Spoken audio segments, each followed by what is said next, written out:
1. The Carnival of Shadows. The curse of the traveling show. The quiet town of Maple Hollow had always been uneventful, its days marked by routine and silence. That changed when the Carnival of Shadows rolled into town. The posters appeared overnight, plastered on every wall and pole, promising wonders beyond imagination and fears made real. Liam, a young journalist looking for his big break, was intrigued. The carnival seemed to appear out of nowhere, with no prior advertisements or announcements. Even stranger, the locals seemed wary, crossing the street to avoid the posters as if the carnival were something forbidden. Driven by curiosity, Liam decided to investigate. The carnival grounds were unsettling. Nestled at the edge of a foggy forest, the attractions were like nothing Liam had seen before. A Ferris wheel that creaked ominously but never seemed to stop spinning. Funhouse mirrors that reflected not just distorted images but shadowy figures moving independently, and performers who seemed too perfect, their smiles unnervingly wide. Liam's attention was drawn to the centerpiece of the carnival, a massive black and gold tent labeled the Hall of Shadows. The ticket vendor, a pale woman with hollow eyes, warned him with a whisper, "Once you enter, you can't leave until you face yourself." Brushing off the warning, Liam stepped inside. The Hall of Shadows was like stepping into another world. The air was cold, and the walls were covered in moving shadows that seemed alive. Each room forced Liam to confront terrifying visions, his worst memories, his hidden fears, and versions of himself twisted into grotesque shapes. The further he ventured, the harder it became to distinguish reality from illusion. Finally, Liam reached the final room. In the center was a mirror, cracked and faintly glowing.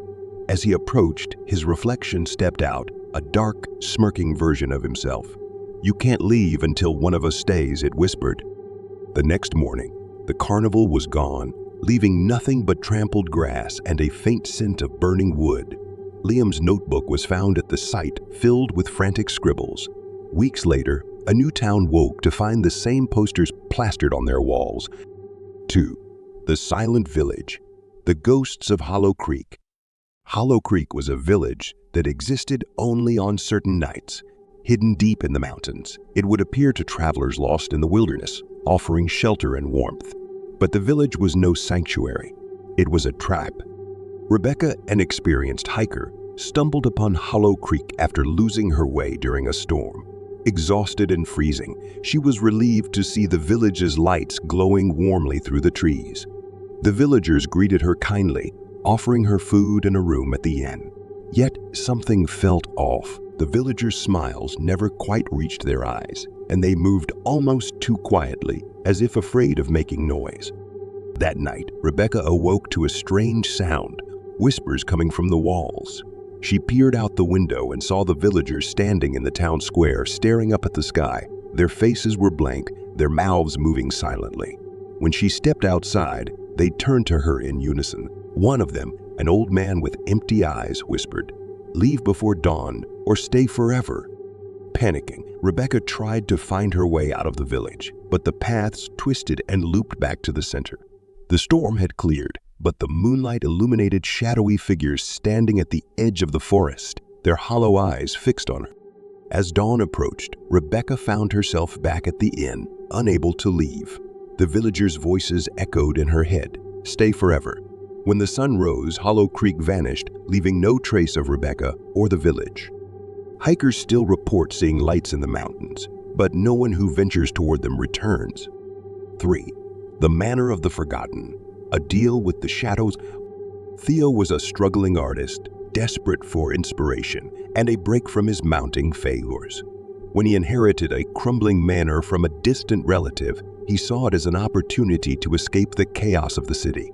The house was enormous, its walls adorned with faded portraits of ancestors he'd never met, their expressions stern and watchful. In the attic, Theo discovered a locked room. After hours of searching, he found the key hidden in a hollowed-out book. Inside, he found canvases, brushes, and paint, all perfectly preserved despite the house's decay. But what caught his eye was a journal. Its entries spoke of the Shadow Muse, a spirit bound to the house that could grant artistic genius at a cost. That night, Theo decided to paint. The shadows in the room seemed to stretch and shift unnaturally, but he dismissed it as his imagination. His brush moved as if guided by an unseen hand, creating masterpieces he couldn't have imagined on his own. But with each painting, Theo grew weaker. He began to see the shadow in the corner of his eye, a figure with glowing red eyes that watched him silently. The journal warned that the muse demanded more than creativity. It wanted a piece of his soul. Desperate, Theo tried to leave the house, but the doors wouldn't open. The shadow appeared before him, whispering, "One more painting." Theo refused, smashing his canvases in a fit of rage. The shadow surged forward, enveloping him in darkness. When Theo's friends arrived weeks later, they found the house abandoned. In the attic, they discovered dozens of new paintings, each more haunting than the last. In one of them, Theo's face stared back at them, twisted in agony. Or The Library of Lost Stories. A Reader's Curse. Maggie loved books more than anything. When she heard about an abandoned library hidden in the woods, she couldn't resist exploring it. The building was ancient, its shelves filled with dusty tomes that seemed to hum with energy. At the center of the library was a single table with an open book, its pages blank. As Maggie touched the book, words appeared on the page, describing her life in vivid detail. Intrigued, she continued reading, only to find the book recounting events she hadn't experienced yet. Terrifying events. The final line read, and then she couldn't leave. Panicking, Maggie tried to exit the library, but the doors had vanished. The shelves seemed to stretch infinitely, their shadows growing darker. The books began whispering, their voices overlapping in a cacophony of fear and desperation. Maggie found another book, its cover inscribed with her name. Inside, she saw her own face staring back at her, screaming. The library wanted her story, and it wouldn't let her go until she gave it everything. Days later, hikers discovered the library, but Maggie was nowhere to be found. Her name now adorned a new book on the shelf, its pages filled with her final moments. 5. The Lighthouse of the Forsaken, Beacon of Despair. Miles off the coast of Maine stood a lighthouse with a grim reputation. Sailors whispered of the forsaken light, a beacon that didn't guide ships but lured them to their doom. Flynn, a marine biologist, was sent to study the area after reports of strange activity. When she arrived, the lighthouse keeper, an old man named Walter, warned her to stay away. "The light isn't for the living," he said, his voice trembling. Ignoring the warning, Evelyn ventured to the lighthouse at dusk. The air grew colder as she approached, and the sound of crashing waves was replaced by eerie whispers. Inside, the walls were lined with carvings of ships sinking and faces frozen in terror. At the top of the tower, the light pulsed faintly, casting long, unnatural shadows. That night, Evelyn dreamed of a shipwreck. She stood on the deck as shadowy figures emerged from the water, their eyes glowing. When she woke, her clothes were damp, and sand clung to her shoes. Walter was gone, and the lighthouse door was locked from the inside. As the light grew brighter, Evelyn saw figures approaching from the sea, their faces distorted with rage and sorrow. The lighthouse demanded sacrifices, and it had chosen her. When rescuers arrived weeks later, they found the light still shining, but Evelyn was gone. Locals claimed to hear her voice on the wind, warning others to stay away from the forsaken light. 6. The Whispering Bridge, the Toll of the Dead. There was an old stone bridge outside the town of Ravenwood, draped in vines and steeped in legend. Known as the Whispering Bridge, locals avoided it at night, claiming it was cursed. The story went that those who crossed it after sundown would hear whispers urging them to stop, turn back, or worse, jump into the dark river below. Ellie and her friends, thrill seekers always looking for the next scare, decided to test the legend. Armed with flashlights and bravado, they headed to the bridge on a cold autumn night. The air was unnaturally still as they approached, and the sound of the river seemed distant, muffled. At first, the bridge seemed unremarkable, just another crumbling relic of the past. But as they reached the middle, the whispers began. Soft at first, barely audible over the rustling leaves, but soon growing louder. The voices weren't distinct. Some sounded like cries for help, others like warnings, and a few like taunts. One by one, Ellie's friends froze, their faces pale. "Did you hear that?" one whispered. "It said my name." Ellie laughed nervously, but when she turned, she saw that her friend's eyes were fixed on something behind her. She spun around, and for a moment, she saw them, figures, in tattered clothing, their faces pale and dripping with water. They reached out, their mouths moving in silent whispers. The group bolted, running back to the safety of their car. But as they crossed the bridge, one of their friends, Jake, stopped. He turned slowly, his eyes glazed over, and walked toward the edge. "Jake, stop!" Ellie screamed, but it was too late. He stepped off the bridge, vanishing into the dark water below. The whispers faded, leaving only silence. The next day, search parties found no trace of Jake, but locals reported hearing a new voice on the bridge that night, whispering warnings to anyone who dared cross. 7. The Crimson Room, a house of echoes. When Sarah and her fiancé Michael bought the old Victorian house on Oak Street, they were thrilled. The price was too good to be true, but they brushed off the warnings from locals about the Crimson Room. Supposedly, anyone who spent the night there would wake up changed, or not wake up at all. Michael, ever the skeptic, decided to prove the rumors wrong. On their first night, he insisted they sleep in the Crimson Room, a small but elegant chamber with deep red wallpaper and a 4-poster bed. The room smelled faintly of roses, but there was an underlying metallic tang that Sarah couldn't place. That night, Sarah awoke to find Michael standing at the window, staring into the darkness. "What are you doing?" she whispered. He didn't respond. His eyes were open but unfocused, his lips moving as if speaking to someone unseen. When she shook him, he blinked and looked at her, confused. "What's wrong?" he asked, as if nothing had happened. The next night, it was Sarah's turn.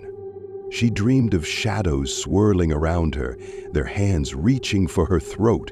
She woke gasping for air, her pulse racing. But when she looked around, she saw faint impressions on the bed beside her, as if someone or something had been sitting there.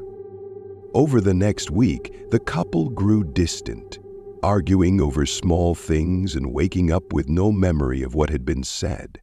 The room seemed to seep into their minds, filling their dreams with whispers and their waking hours with dread.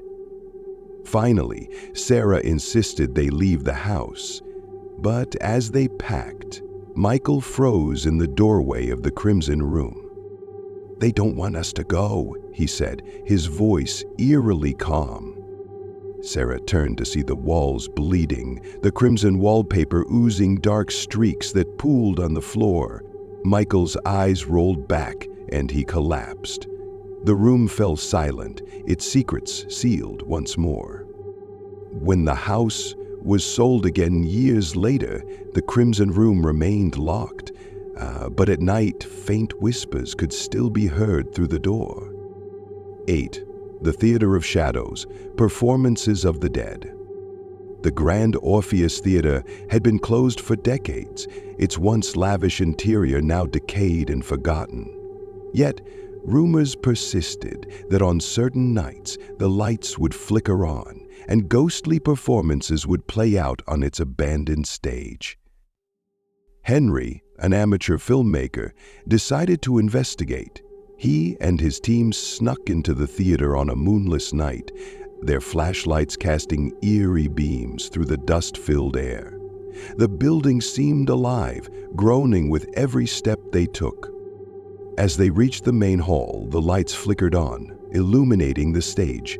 A single figure stood there, a ballerina in a tattered costume, her movements graceful but unnatural, as if her joints didn't bend the way they should. The team froze, captivated by the eerie performance. The ballerina's movements became erratic, her head snapping toward the group. Her eyes were hollow, and a sharp, inhuman smile spread across her face. The lights dimmed, and the stage filled with shadowy figures, each one more twisted than the last. The audience seats creaked, as if filled with invisible spectators. Henry's camera captured everything, but the team didn't dare move. When the figures began to step off the stage, the group bolted, fleeing into the night. But Henry made the mistake of looking back. The last thing his team heard was his scream, echoing through the theater. Days later, his camera was found near the entrance, the footage showing the figures dragging him into the darkness. The Grand Orpheus remains sealed, but faint music is said to play from within on moonless nights. 9. The Witch's Mirror, Reflections of the Damned. In a small antique shop, Emma found a mirror unlike any she'd seen before. Its frame was carved with intricate runes, and the glass had a strange, shimmering quality, as if it were alive. The shopkeeper warned her not to buy it, muttering something about the witch's curse. But Emma brushed it off. At first, the mirror seemed ordinary, but soon Emma began noticing strange things. Her reflection didn't quite match her movements. It lingered a moment too long or seemed to smile when she wasn't. At night, she saw shadows flickering in the glass, though her room was empty. One evening, she reached out to touch the mirror's surface. It rippled like water, and her reflection stepped out. The figure was identical to her, but darker. Its eyes gleamed with malice. The reflection whispered, "Your life for mine." Before pulling her into the glass, Emma found herself trapped in a dark, infinite void, watching helplessly as her doppelganger lived her life, twisting it into something unrecognizable. The mirror was later sold to another buyer, its surface now darker, its curse waiting to claim the next victim. 10. The Cemetery Keeper, the Graveyard's Secret. At the edge of town, there was a cemetery no one dared enter after dark. Its keeper, a reclusive old man named Edgar, was said to speak to the dead. Some claimed they had seen him walking among the graves at night, talking to shadows. Jake, a skeptic, decided to debunk the rumors. Armed with a flashlight and a recorder, he climbed the cemetery gates one cold October night. The air was heavy, and the graves seemed to stretch endlessly under the moonlight. As Jake wandered, he heard faint whispers, like a dozen voices murmuring just out of earshot. He followed the sound to the center of the cemetery, where he found Edgar standing over an open grave. The old man turned, his eyes glowing faintly in the dark. "You shouldn't be here," he said. Before Jake could respond, the earth beneath him shifted and skeletal hands clawed their way out of the ground. Jake's screams echoed through the cemetery, but no one heard them. The next morning, Edgar was seen tending the graves as usual, humming softly. A new headstone had appeared overnight, its inscription reading, "Jake, gone but not forgotten."